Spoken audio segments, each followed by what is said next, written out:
আৰম্ভণিতে মই এটা কথা স্পষ্টকৈ কওঁ, না মই কোনোবা বৈষ্ণৱ পণ্ডিত, না মই কোনোবা সত্ৰৰ সত্ৰাধিকাৰ প্ৰভু, না মই শাস্ত্ৰজ্ঞ, না মই কিবা বিশিষ্ট বুদ্ধিজীৱী, না মই কোনোবা সত্ৰৰ বুঢ়া ভকত, মই একো নহয়। কিন্তু তাৰ পিছতো এই লেটেকুপুখুৰীত অনুষ্ঠিত হোৱা অসম অংকীয়া ভাওনা সমাৰোহৰ আজিৰ এই দ্বিতীয়টো দিনৰ দ্বিতীয়খন নাটক কেলিগোপাল শুভ উদ্বোধন কৰিবৰ কাৰণে আমাক আমন্ত্ৰণ কৰি আনিছে।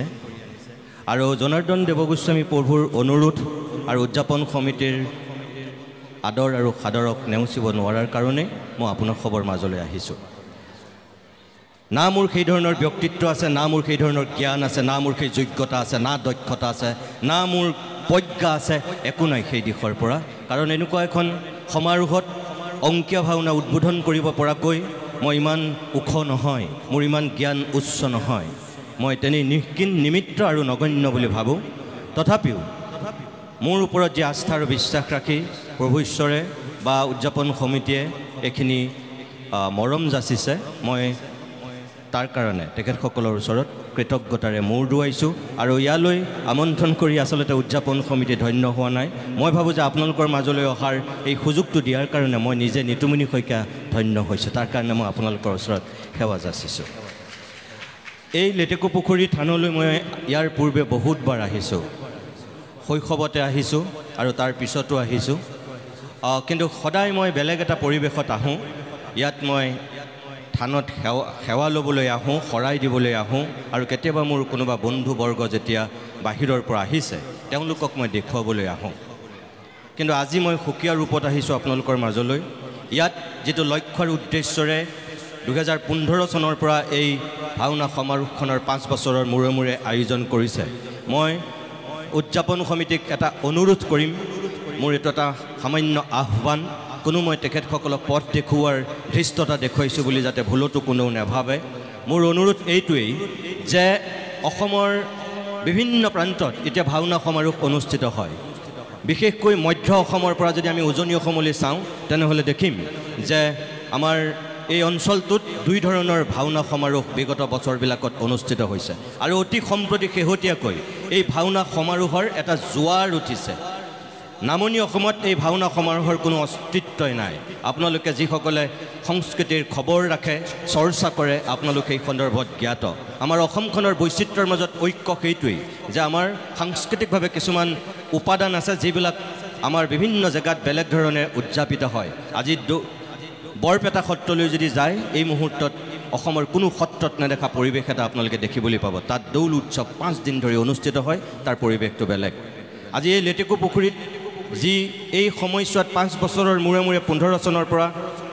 21 চনলৈ আৰু 21ৰ পৰা এতিয়া এই 25 চনলৈ তৃতীয়বাৰৰ কাৰণে যে ইয়াত অংকীয়া সমাৰোহ অনুষ্ঠিত কৰিছে, মই জনাৰ্দন দেৱগোস্বামী প্ৰভুৰ লগতে ইয়াৰ উদযাপন সমিতিক প্ৰথমতেই ধন্যবাদ আৰু অভিনন্দন জনাইছোঁ এটা বিশেষ কাৰণত, যে অসমত যিমানবিলাক ভাওনা সমাৰোহ অনুষ্ঠিত হৈ আছে,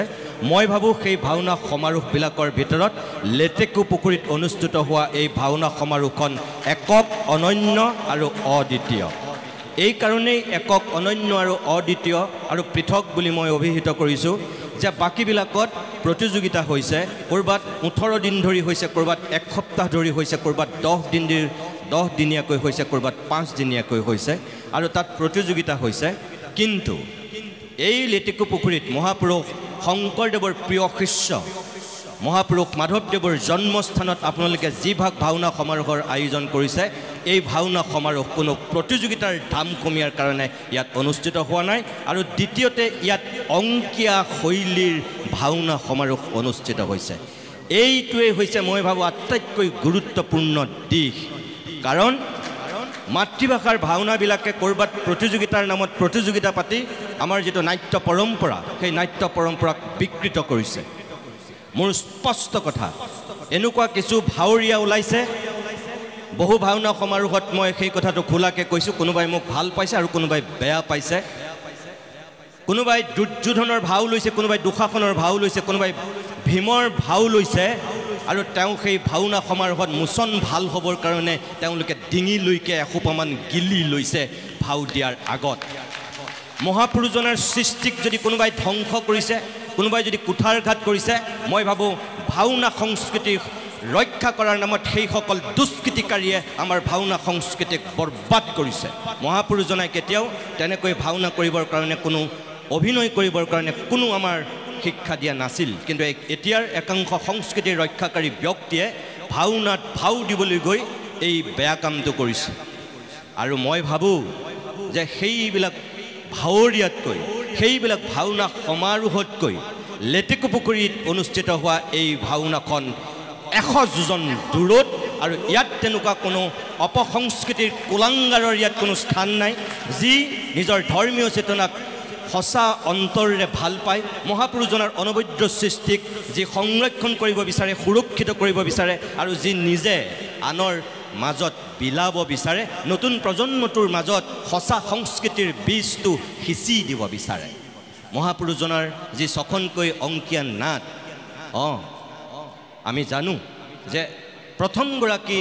অসমৰ নাট্য পৰম্পৰা সৃষ্টি কৰা প্ৰাণ প্ৰতিষ্ঠা কৰা ব্যক্তি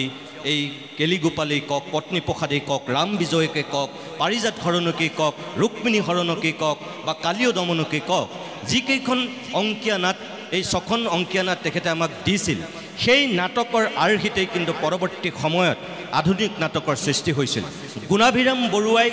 ৰাম নৱমী নাটক যদি সৃষ্টি কৰি প্ৰথম আধুনিক অসমীয়া নাট্য সাহিত্যৰ যাত্ৰা আৰম্ভ কৰিছিল তেনেহ'লে তাৰ গুৰি আছিল কিন্তু মহাপুৰুষ শ্ৰীমন্ত শংকৰদেৱৰ এই অংকীয়া নাট আমি পাহৰি গ'লে নহ'ব এই অংকীয়া নাটৰ আৰ্হিতে গুণাভিৰাম বৰুৱাই আধুনিক নাটক ৰাম নৱমী সৃষ্টি কৰাৰ পিছত পৰৱৰ্তী নাট্যকাৰসকলে অসমীয়া নাট্য সাহিত্যক চহকী কৰিছিল আৰু কোনোবাই মাতৃভাষাত নাটক ৰচিছিল তাৰপিছত কৰ্ণপৰ্ব দ্ৰৌপদীৰ বস্ত্ৰহৰণ শকুনিৰ প্ৰতিশোধ এনেকুৱা নাটকবিলাক আমি নামঘৰত দেখিবলৈ পাইছিলোঁ কিন্তু দুৰ্ভাগ্যৰ কথা সেই ৰামো নাই সেই অযোধ্যাও নাই এতিয়া নাট্যকাৰৰ সেই নাটক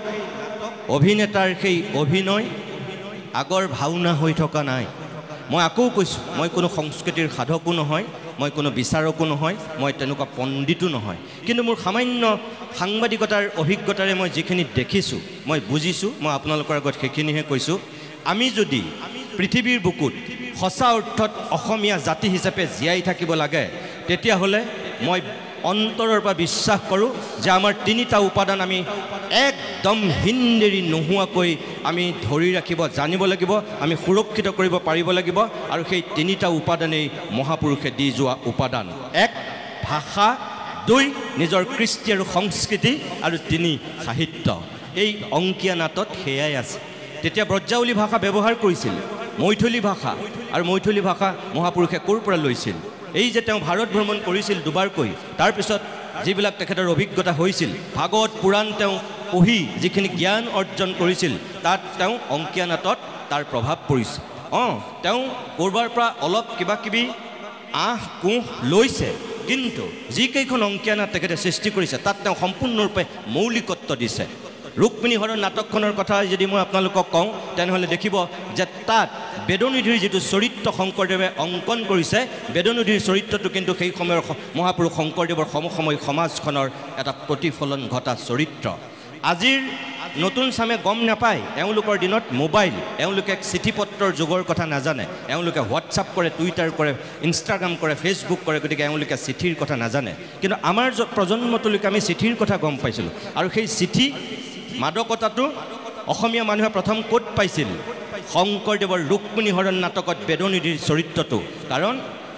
কৃষ্ণৰ লগত ৰুক্মিণীৰ যেতিয়া প্ৰেম হৈছিল এই যিটো যোগাযোগ স্থাপন কৰিছিল পিয়নৰ যিটো ভূমিকা এই পিয়নৰ ভূমিকাটো আমি প্ৰথম ক'ত দেখিবলৈ পাওঁ শ্ৰীমন্ত শংকৰদেৱৰ ৰুক্মিণী হৰণ নাটকৰ বেদনিধি চৰিত্ৰটোত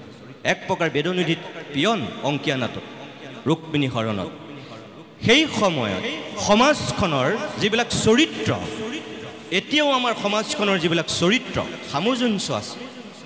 ভীষ্মক ৰজা আছিল ৰজা হৈও কিন্তু বৰ পুতেকৰ ওচৰত তেওঁ অসহায় তেওঁ কৃষ্ণলৈ জীয়েকক বিয়া দিবলৈ মন আছিল কিন্তু তাৰ পিছতো ভীষ্মকে বৰপুতেকৰ দম্ভ আৰু অহংকাৰৰ ওচৰত সেও মানিছিল তই যি কৰ তাকেই কৰ বুলি এক প্ৰকাৰ এৰি দিছিল ভীষ্মকে কৃষ্ণলৈ দিব বিচাৰিছিল কিন্তু বৰপুতেকৰ সেই কাৰা শাসনত তেওঁ অসহায় আপোনালোকে কওক এতিয়াও জানো আমাৰ গাঁওবিলাকত সেই পৰিৱেশটো নাই দেউতাকে নিজৰ জীয়েকে যদি ভাল পোৱা ল'ৰা এটা দেখিছে আৰু ল'ৰাটো যদি স্বভাৱ চৰিত্ৰ ভাল দেউতাকৰ কিন্তু মন থাকে যে মাজনী ভাল ল'ৰা এটাই ভাল পাইছে বিয়া দিব বিচাৰে কিন্তু যদি সেই ভাল পোৱা ল'ৰাটোৰ লগত যদি তাই ককায়েকৰ সংঘাত যদি ককায়েকে সেই ল'ৰাটো কিবা কাৰণত বেয়া পায় আপুনি চাব তেতিয়াহ'লে কিন্তু এতিয়াও ডেকা ল'ৰাটোৱে দেউতাকক কয় দেউতাক খবৰদাৰ ভণ্টিক তুমি কিন্তু তেওঁলৈ বিয়া দিব নোৱাৰা বা তালৈ বিয়া দিব নোৱাৰা যদি তুমি বিয়া দিয়া মই ঘৰৰ পৰা ওলাই গুচি যাম দেউতাকে কি কৰে দেউতাক অসহায় হয় তেতিয়া তই যি ভাল দেখ কৰ ৰুক্মবীৰ অহংকাৰী আছিল কিন্তু ৰুক্মবীৰক যদি আপুনি চাই ৰুক্মবীৰ স্বাভিমানীও আছিল কাৰণ ৰজাৰ পুতেক হিচাপে ভনীয়েকক ৰজালৈকে বিয়া দিব বিচাৰিছিল কিন্তু কৃষ্ণটো ৰজা নাছিল কিয় বিয়া দিব কৃষ্ণলৈ আজিৰ দৃষ্টিত কৃষ্ণ এজন নিবনুৱা যুৱক চাবলৈ গ'লে সেই সময়ত ৰুক্মবীৰৰ দৃষ্টিত গতিকে কিয় নিবনুৱা যুৱক এজনলৈ নিজৰ একমাত্ৰ ভনীয়েকক বিয়া দিব কোন ডেকা ল'ৰাই দিব ৰুক্মবীৰে সেই স্থিতি লৈছিল চাবলৈ গ'লে এক প্ৰকাৰ তেওঁ ঠিক স্থিতিয়ে লৈছিল নিজৰ ভনীয়েকৰ সুৰক্ষাৰ স্বাৰ্থত এটা বেকাৰ ল'ৰালৈ বিয়া দিব বিচৰা নাছিল কিন্তু ৰুক্মবীৰে নাজানিছিল কৃষ্ণৰ মহত্ব কৃষ্ণৰ গুৰুত্ব কৃষ্ণৰ প্ৰভুত্ব ৰুক্মবীৰে জনা নাছিল কাৰণ ৰজাৰ পুতেক হিচাপে ক'ৰবাত অহংকাৰ আছিল এতিয়াও সমাজখনত সেই অহংকাৰত মত্ত হোৱা বহুত তেনেকুৱা ডেকা বন্ধু আছে এতিয়াও আমাৰ সমাজখনত নিজৰ প্ৰেমিকৰ কাষলৈ প্ৰেমিকা পলাই গুচি যায় যেনেকৈ ৰুক্মিণী গুচি গৈছিল কৃষ্ণলৈ তেতিয়াৰ যুগতেই ৰুক্মিণী হৰণ নাটকত অৰ্থাৎ